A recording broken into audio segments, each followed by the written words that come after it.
जय श्री कृष्ण। दोस्तों, आज हम इस वीडियो के माध्यम से भगवत गीता अध्याय 5 कर्मयोग कृष्ण भावना भावित कर्म के श्लोक 12, 13, 14, 15 और श्लोक 16 के बारे में जानेंगे। आपसे निवेदन है कि अगर आपको वीडियो अच्छी लगे तो लाइक, सब्सक्राइब और कमेंट जरूर करें। श्लोक 12। युक्तः कर्मफलम त्यक्त्वा शान्तिमाप्नोति नैष्ठिकीम् अयुक्तः कामकारेण फले सक्तो निबध्यते। अर्थ: कर्मयोगी कर्मों के फल का त्याग करके भगवत प्राप्ति रूप शांति को प्राप्त होता है और सकाम पुरुष कामना की प्रेरणा से फल में आसक्त होकर बंधता है। व्याख्या: इस श्लोक में भगवान श्री कृष्ण कर्मयोग की महत्वपूर्ण बात को स्पष्ट कर रहे हैं। यहाँ युक्तः और अयुक्तः शब्दों के माध्यम से कर्म करने के सही और गलत तरीकों की बात की गई है।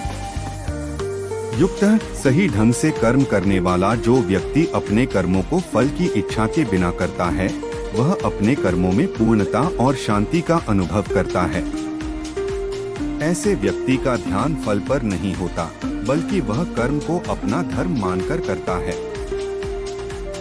इस प्रकार का कर्मयोगी स्थिर शांति और संतोष प्राप्त करता है, क्योंकि उसने अपने मन को फल की इच्छाओं से मुक्त कर लिया होता है।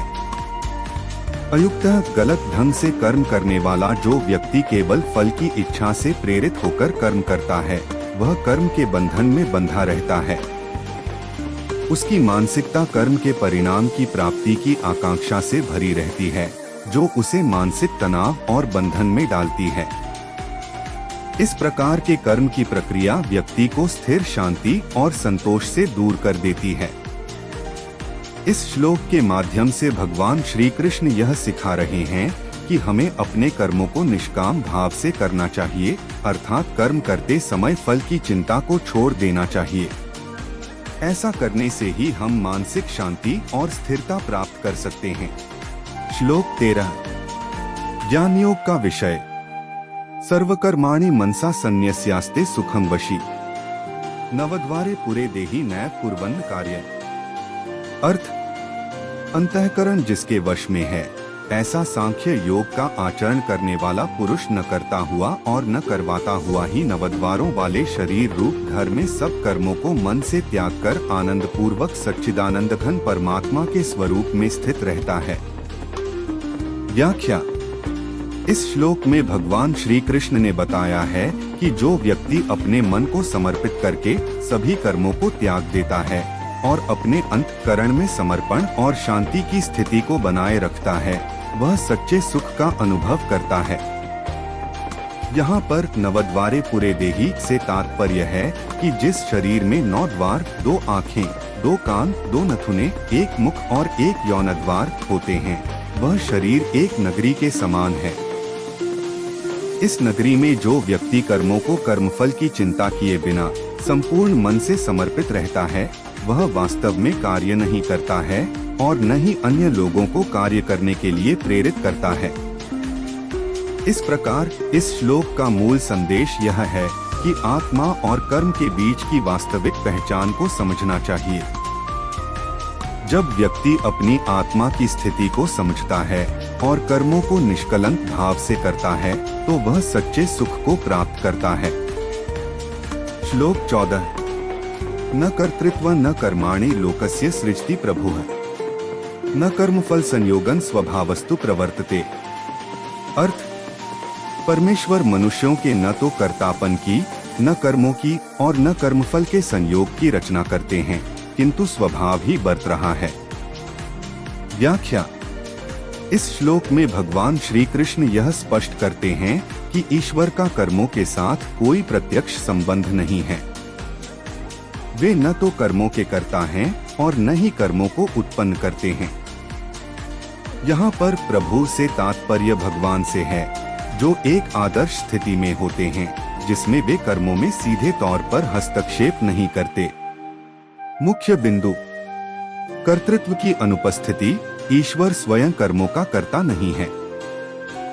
इससे यह सीखने को मिलता है कि कर्म करने का जिम्मा हम सभी पर है और ईश्वर के लिए कर्मों का कोई व्यक्तिगत उत्तरदायित्व नहीं है। स्वभाव का प्रभाव कर्म और उनके फल स्वभाव के अनुसार स्वयं ही प्रवृत्त होते हैं। इसका मतलब है कि यह प्राकृतिक व्यवस्था है जो कर्मों और उनके परिणामों को निर्धारित करती है, न कि ईश्वर के किसी विशेष हस्तक्षेप से। कर्मफल का संयोग, कर्मफल अच्छे या बुरे परिणाम भी भगवान द्वारा नहीं संजोया जाता, बल्कि ये सभी स्वभाव के अनुसार होते हैं। इस श्लोक का मुख्य संदेश यह है कि हमें अपने कर्मों को अपनी जिम्मेदारी मानते हुए निभाना चाहिए और कर्मफल की चिंता को स्वभाव पर छोड़ देना चाहिए। यह जीवन के आध्यात्मिक और नैतिक दृष्टिकोण को समझने में मदद करता है कि भगवान का असली कर्तव्य और भूमिका क्या है। श्लोक 15। नादत्ते कस्यचित् पापं न चैव सुकृतं विभुः अज्ञानेनावृतं ज्ञानं तेन मुह्यन्ति जन्तवः। अर्थ: सर्वव्यापी परमेश्वर भी न किसी के पाप कर्म को और न किसी के शुभ कर्म को ही ग्रहण करता है, किंतु अज्ञान द्वारा ज्ञान ढका हुआ है, उसी से सब अज्ञानी मनुष्य मोहित हो रहे हैं। व्याख्या: इस श्लोक में भगवान श्री कृष्ण यह स्पष्ट कर रहे हैं कि ईश्वर न तो किसी के पाप का आरोप लेता है और न ही किसी के अच्छे कर्मों का। भगवान विभु अर्थात विशाल और अनंत केवल ज्ञान का स्रोत हैं और पाप या पुण्य के कार्यों से प्रभावित नहीं होते हैं। इस श्लोक का गहरा अर्थ यह है कि कर्मफल अर्थात पाप और पुण्य व्यक्ति के अपने कर्मों के आधार पर होते हैं। भगवान श्री कृष्ण इस तथ्य को उजागर कर रहे हैं कि सच्चे ज्ञान से ढका हुआ अज्ञान ही लोगों को भ्रमित करता है। जब व्यक्ति का ज्ञान अवरुद्ध होता है तब वह भ्रमित हो जाता है और जीवन की सच्चाई को समझने में असमर्थ होता है। इस श्लोक का संदेश यह है कि ईश्वर सभी जीवों के कर्मों से परे हैं और कर्मों का फल, चाहे वह पाप हो या पुण्य, व्यक्ति के अपने कर्मों के आधार पर निर्धारित होता है। श्री कृष्ण हमें यह समझाते हैं कि जीवन में वास्तविक सच्चाई और ज्ञान को प्राप्त करने के लिए अज्ञान के पर्दे को हटाना आवश्यक है। जब ज्ञान के प्रकाश से अज्ञान मिट जाता है, तब व्यक्ति वास्तविकता को समझ पाता है और भ्रमित नहीं होता। श्लोक 16। ज्ञानेन तु तदज्ञानम येषां नाशितमात्मनः तेषामादित्यवज् ज्ञानं प्रकाश्यति तत्परम्। अर्थ: परंतु जिनका वह अज्ञान परमात्मा के तत्व ज्ञान द्वारा नष्ट कर दिया गया है, उनका वह ज्ञान सूर्य के सदृश उस सच्चिदानंद घन परमात्मा को प्रकाशित कर देता है। व्याख्या: इस श्लोक में भगवान श्री कृष्ण ज्ञान और अज्ञान के संबंध को स्पष्ट कर रहे हैं।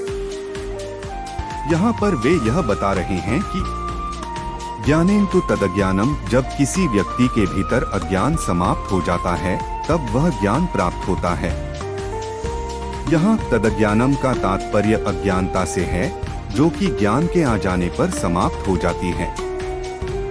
येषां नाशितमात्मनः, जिन व्यक्तियों ने अपने आत्मा के अज्ञान को नष्ट कर दिया है, अर्थात जिनकी आत्मा के प्रति अज्ञान समाप्त हो चुका है। तेषामादित्यवज् ज्ञानं, उन लोगों के लिए जिनके भीतर अज्ञान का नाश हो चुका है, ज्ञान उस सूर्य के समान होता है।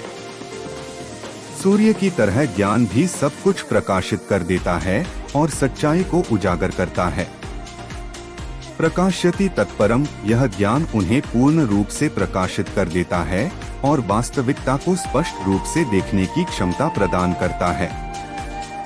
इस श्लोक का सार यह है कि जब अज्ञान समाप्त हो जाता है और ज्ञान प्राप्त होता है, तो यह ज्ञान सूर्य की तरह स्पष्ट और प्रबोधक होता है, जो आत्मा को पूरी तरह से प्रकाशित कर देता है। यह ज्ञान जीवन में सच्चे मार्ग को पहचानने में मदद करता है।